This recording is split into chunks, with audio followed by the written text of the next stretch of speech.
Hello दोस्तों, नमस्ते, प्रणाम। एक बार स्वागत करती हूँ फिर से आप सभी का अपने यूट्यूब चैनल शीतल यादव ऑफिशियल में। कैसे हैं आप लोग? उम्मीद करती हूँ आप लोग भी अच्छे होंगे। आज मैं आप सभी के बीच में एक ऐसा ललही छठ सोहर गीत लेकर आई हूँ जिसमें एक औरत है, उसके औलाद नहीं है, तो किस तरह से उसका पूरा परिवार उसे प्रताड़ित कर रहा है। और मेरे हिसाब से तो लगता है कि जैसे कि बाझिन होना एक बहुत बड़ा अपराध है। जिसके औलाद नहीं होती है ना, उसे समाज जीने नहीं देता है, लोग उसका मुंह नहीं देखना चाहते हैं और तरह तरह की यातनाएं झेलनी पड़ती है। तो आप लोग इस गीत को सुनिएगा, बहुत ही दर्द भरा यह गीत है। आंसू आ जाएंगे इस गीत को पूरा सुनेंगे आप लोग तो। और जैसा भी लगे आप लोग कमेंट बॉक्स में ज़रूर बताना। और लास्ट में कैसे छठी मैया चमत्कार करती हैं और कैसे उस बाझिन की गोदी हरी भरी होती है, आप लोग गीत के माध्यम से सुनिएगा। बहुत ही प्यारा गीत है। तो चलिए देर न करते हुए सुनाते हैं यह प्यारा सा गीत। मचिया ही बैठी है सासू तबऊ आया रज करई बहू आया रज करई हो सासू हमहू के पियरी मांगावऊ हमहू छठ पूजबई हमहू छठ पूजबई हो सासू जा बोलायू ना पावई ननद उठी बोलाई ननद उठी बोलाई हो भौजी तू तौआऊ जनम बाझनी या कैसे का छठ पूजा बिऊ के का छठी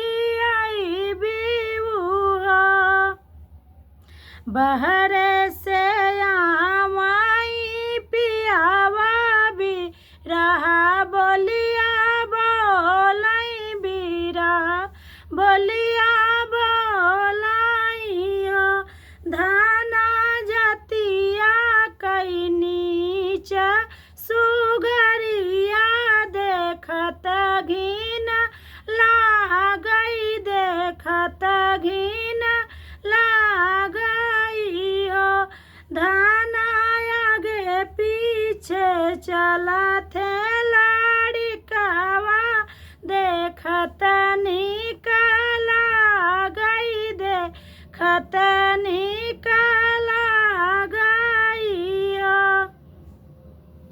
बरई बारिश भाए ब्याह के बालक मुख नहीं देख लालन मुख नहीं देखे हो धाना गंगा में डूबी मारी जाती कहूँ ने अर्थ का कहूँ ने रथ कहानी हो।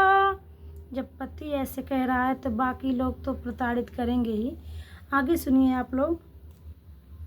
सासु ननद करई छठ व्रत छठी आजा भूखाई छठी आजा भूखाई हो बहिनी जे करमई बारी बियाई वही घर से निसारई वही घर से निसारई हो ससुरे कई मारी बेचारी नैहर वहाँ में ठाड़ी भाई नैहर वहाँ में ठाड़ी भाई हो मैया खोली देती अपनी केवड़ी या भीतर चली आइत भीतर चली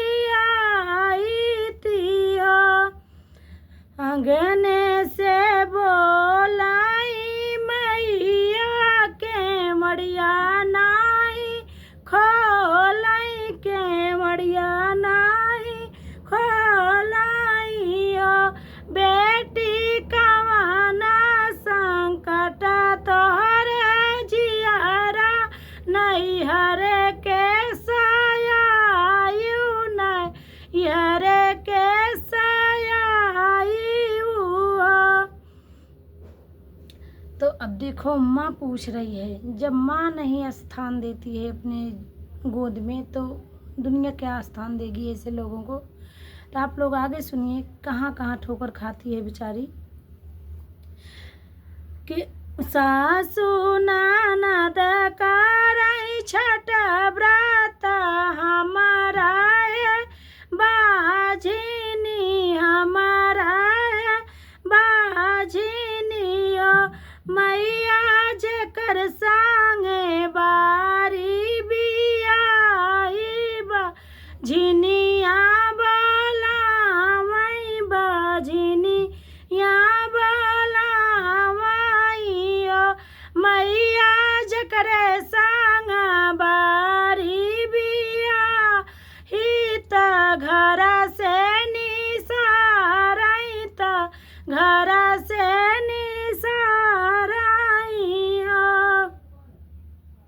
इतनी बचन सुनी मैया त आंगने से बोलाई त आंगने से बोलाई हो बेटी तो का जब हमारा खिले भाई बहुआ बाझनी होई है बहुआ बाझनी होई है नैहर कई मारी बेचारी जंगल बीच ठाड़ी भाई जंगल बीच ठाड़ी भाई हो प्रभु जय के होत्या यही जंगल बात हम खाई ले त्या तो हम भछी ले त्या वन में से निकरे आई भगवत दुख सुख पूछाई त दुख सुख पूछाई हो बेटी कवाना संकट तोहरे जियारा त बना बीच रोयु त बना बीच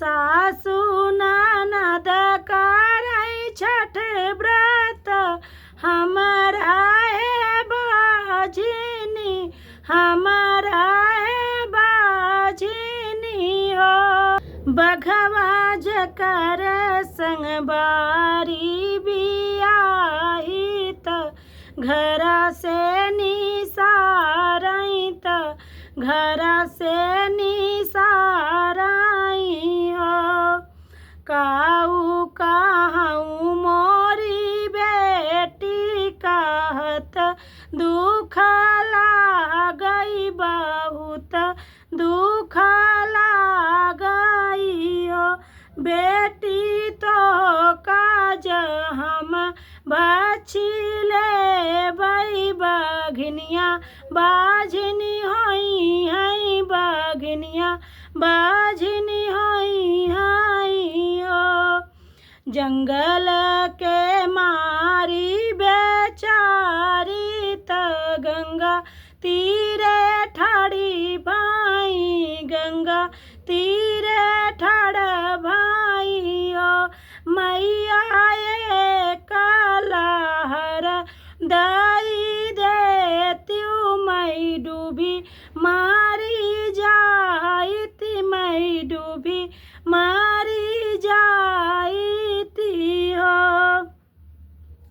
बीचे धारे निकरी गंगा मैया त दुख सुख पूछाई त दुख सुख पूछाई हो बेटी कवाना संकट तोहर